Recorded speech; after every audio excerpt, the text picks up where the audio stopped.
Game na ang lahat. Mayroon ng chimlock. So, ibababa na namin to. Pre, wala nang ano dyan. Wala nang tatanggalin. Wala. Yung face na lang tatanggalin po. Ano, itiangat? Angat mo. Para matanggal ko yung... Oo. Iba.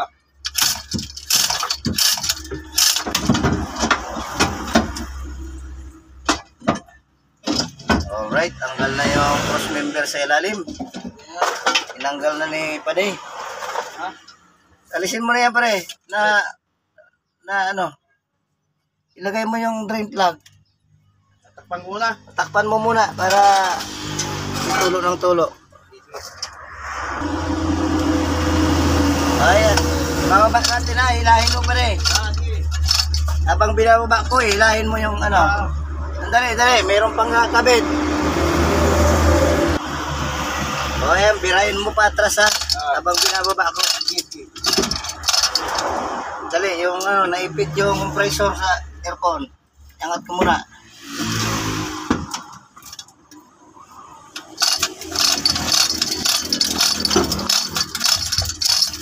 O, ilahin mo. Pressure, kita mo na pala. Sige. Malayo. Oh. Yan. Ilag dyan. Oh, dali. Ako maipit yung mga ano. Sige. Nakakagulat yung chimlock natin. Sige. Okay. Sige. Hop. Ayun, pababa na. Okay. Hindi pa rin siya sana. Gagawin natin dyan, tatanggalin natin yung gulong dyan sa kanan. Yan ang palabas niyan. Tapos aangat pa tayo ng body. Sa gulong. Oh, magkakalang pa tayo sa gulong para umangat pa.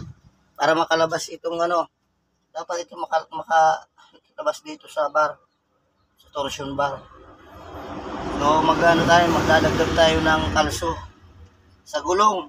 Tapos tatanggalin natin yung gulong dyan sa may Kanan. right side para dyan na ilabas yan. Sige. So mag-jack tayo. Patong tayo ng kahoy. So naibaba na natin yung makina. So ngayon, para mailabas yan, kailangan tanggalin itong gulong na ito. Itong right side na gulong. Kasi dito yan ipapalabas. Pero magdadagdag muna ng papatong muna sa kahoy ulit.